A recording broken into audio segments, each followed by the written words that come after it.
in association with Kutumb app. अनेक ग्रुपों से पाइए छुटकारा, आपके संगठन का अपना ऐप कुटुंब ऐप। उत्तर प्रदेश के बलिया से बीजेपी विधायक सुरेंद्र सिंह ने पार्टी से बगावत कर मुकेश सहनी की वीआईपी पार्टी का दामन थाम लिया है। वीआईपी पार्टी में शामिल होने के बाद बगावती सुर में सुरेंद्र सिंह ने दावा किया है कि विधानसभा चुनाव में वह बीजेपी, सपा और बसपा को बलिया के दोआब क्षेत्र में जमानत जब्त करा देंगे। टिकट कटने के बाद बीजेपी से बगावत करने वाले सुरेंद्र सिंह ने अमित शाह को भी आड़े हाथों लिया। उन्होंने कहा कि वह 11 फरवरी को अपना नामांकन दाखिल करेंगे। दरअसल बलिया के बैरिया विधानसभा से भारतीय जनता पार्टी के चर्चित विधायक सुरेंद्र सिंह अपने बगावती तेवर के लिए जाने जाते हैं। सुरेंद्र सिंह के बगावती सुर का अंदाजा इसी बात से लगाया जा सकता है कि अपने कार्यकाल के दौरान उन्होंने अपनी ही पार्टी की सरकार पर कई बार सवालिया निशान खड़े कर दिए। शायद सुरेंद्र सिंह की बगावती का ही यह नतीजा है कि बीजेपी ने इस बार चुनाव में उनका टिकट काट दिया और बलिया सदर से विधायक और योगी सरकार के राज्य मंत्री आनंद स्वरूप शुक्ला को उम्मीदवार बना दिया है। कुछ दिन पहले जब यूपी तक की टीम ने उनसे टिकट न मिलने का कारण पूछा था तो उन्होंने बलिया के सांसद से लेकर बीजेपी के शीर्ष नेतृत्व पर ही कई सवाल दाग दिए थे। उत्तर प्रदेश में चुनावी शंखनाद बज चुका है। ऐसे में सुर्खियों में रहने वाले बीजेपी के विधायक, बलिया के बैरिया से विधायक सुरेंद्र नाथ सिंह हमारे साथ हैं। उनसे बात करेंगे कि आखिर जो उनका टिकट कटा है वो क्यों कटा है, इसके पीछे का क्या कारण है। विधायक जी, भाजपा से आपका जो है टिकट इस बार जो है कट गया, कैसे देखते हैं कि क्यों कटा, आखिर क्या वजह रही? अब ये तो उत्तर शीर्ष नेतृत्व ही देंगे, हम क्या दे सकते हैं। यह मैं जानता हूं कि एक हमारे यहाँ का बलिया के सांसद हैं, वो पशु मेला की ज़मीन जो 200 वर्षों से पशु मेला लगता था, उस ज़मीन को अपने नाम से पट्टा कराना चाहते थे। मैं उसका विरोध किया था और 5 वर्षों तक कब्जा नहीं होने दिया। वो मेरा विरोध किए होंगे और अपने शीर्ष नेतृत्व को मोटिवेट किए होंगे। भाजपा के ही सांसद?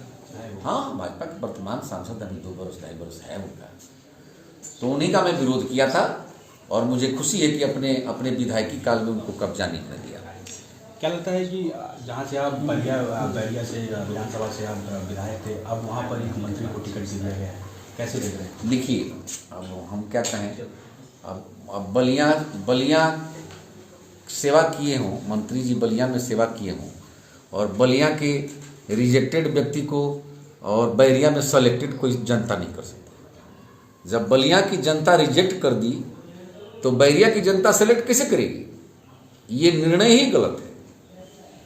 रिजेक्टेड व्यक्ति किसी दूसरे क्षेत्र में सेलेक्टेड नहीं हो सकता है। इसलिए मुझे विश्वास है कि वहाँ पर जो भी हुआ है गलत निर्णय लिया गया है और इसका खामियाजा पार्टी को भुगतना पड़ेगा। और मुझे पूरा भरोसा है कि बैरिया विधानसभा क्षेत्र मेरे सेवा से, मेरे संस्कारों से प्रभावित होकर के मेरी भावना का आदर करेगा और इसका निर्णय कल होगा। और टिकट जो कटा उसके बाद क्या आप आला कमान से, बीजेपी आला कमान से आपकी बात हुई, किसी का फोन आया? आप दिल्ली से चूंकि आ रहे हैं। देखिए बंधु, मेरा थोड़ा स्वभाव दूसरा, मैं इंटर कॉलेज का शिक्षक हूँ। मैं याचना करके सेवा का काम याचना करके किया जाएगा। सेवा हम करने की इच्छा रखते हों और याचक बन करके कहें कि हम सेवा करेंगे, ये हमारे बस की बात नहीं है। मैं परिक्रमा करके और याचना करके, जूता छू करके, मैं चूँकि सवर्ण कुल में पैदा हुआ बालक हूँ और क्षत्रिय लड़का हूँ, क्षत्रिय कुल का हूँ, मुझे इसका गर्व है। इसलिए मैं किसी का पैर छू करके राजनीति करने से अच्छा होगा कि मैं घर पर बैठ करके अपना चुपचाप अपना शिक्षक जीवन व्यतीत करूँगा। ये मेरे बस का नहीं है कि मैं किसी का पैर छू करके राजनीति करूँगा। राजनीति होगा चाहे नहीं होगा, ये मेरे जीवन का बहुत बड़ा लक्ष्य नहीं। आप आरएसएस से भी जुड़े रहे? हाँ। तो क्या लगता है कि आरएसएस से किसी से आपकी बात हुई टिकट को लेके कि जो? देखिए, हम जो भी एक बार विधायक बने हैं, पिछला कार्यकाल मेरा पूरा हुआ है, वो हमारे संघ के अधिकारियों के माध्यम से ही मैं बना हूँ। मैं दूसरा कोई मेरा साथ नहीं।